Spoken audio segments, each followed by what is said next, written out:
Օրակարգի երկրորդ հարցը զինվորական ծառայության եւ զինծառայողի կարգավիճակի մասին օրենքում լրացումներ եւ փոփոխություն կատարելու մասին օրենքում փոփոխություն կատարելու մասին է հիմնական զեկուցող Հայկ Սարգսյան, խնդրեմ։ Շնորհակալ եմ, հարգելի գործընկերներ, սիրելի հայրենակիցներ, զինվորական ծառայություն չանցած տղաների մասին իմ հեղինակած օրենքի ընդունումից հետո անցել է շուրջ 2 տարի։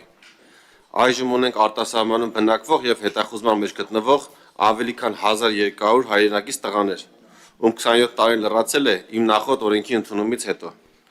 Նրանք չեն վերադառնում Հայաստան, քանի որ չունեն որևէ այլ ընտրանք, քան ազատազրկվելը 2-ից 5 տարի ժամկետով։ Ես, որպես օրենսդիր, չեմ ցանկանում, որպեսզի իմ ազգակից հազարավոր եղբայրներս շարունակեն կտրված ապրել մեր հայրենիքից, Հայաստանի Հանրապետությունից։ Չեմ էլ ցանկանում, որպեսզի նրանք վերադառնան եւ դատապարտվեն ազատազրկման, քանի որ այդ դեպքում եւ նրանց ճակատագրերը կխեղվեն, եւ մեր պետությունը ոչինչ չշահելով հսկայական վնասներ կկրի։ Հիմա ասեմ ինչ վնասների մասին է խոսքը։ Քրեակատարողական հիմնարկում մեկ անձի պահման միջինացված ամսական ուղղակի եւ անուղղակի ծախսերը կազմում են 437.900 դրամ։ Եթե վերադարձող անձին դատապարտվեն ազատազրկման 3 տարի ժամկետով, ապա պետությունը նրանցից ամեն մեկի պահման վրա պետք է ծախսի 15 միլիոն 764.400 դրամ։ Այսինքն, եթե բոլոր 1200-ն ինքնական վերադառնան եւ դատապարտվեն, պետությունը միայն նրանց անազատության մեջ պահելու համար պետք է ծախսի շուրջ 19 միլիարդ դրամ։ Իմ այս օրենքով ես առաջարկում եմ լուծել այս հարցը մեկընդմիշտ, որպեսզի եւ մեր տղաները շահեն, եւ պետությունը։ Նախագծով 27-ից 37 տարեկան քաղաքացիները կարող են ազատվել քրեական պատասխանատվությունից կամովին վերադառնալով Հայաստանի Հանրապետություն եւ ընտրելով նշված 5 տարբերակներից մեկը։ Առաջին՝ ծառայել 24 ամիս ժամկետով։ Երկրորդ՝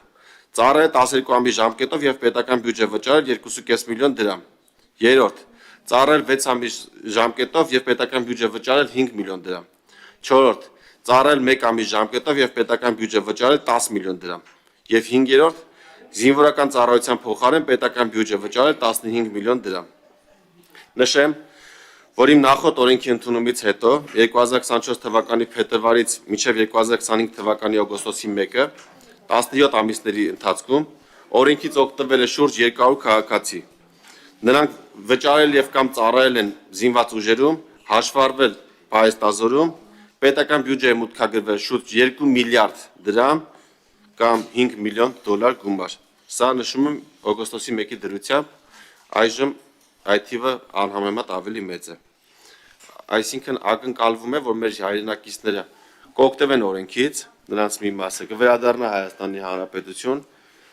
հսկայական գումարներ կմուտքագրվեն պետական բյուջե, որը կարող ենք ծառայեցնել մեր կարիքների համար, եւ նաեւ նրանց ճակատագրերը չեն շարունակի խեղված մնալ, նրանք չեն դատապարտվի կամ չեն շարունակի արտասահմանում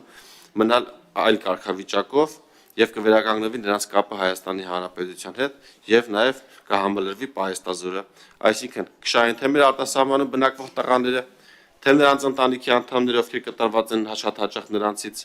եւ կշահի մեր պետությունը, քանի որ նաեւ կկրճատվեն հետախուզվող անձանց հայտնաբերման, պահման, դատապարտման ուղղությամբ ծախսվող հսկայական գումարները, որը այժմ ծախսում ենք ոստիկանության, դատախազության, քննչական կոմիտեի, պրոբացիայի ծառայության, դատարանների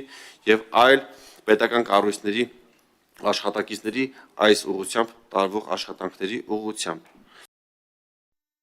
Հավանիչ տեսանյութը եւ բաժանորդագրվիչ նորությունները բաց չթողնելու համար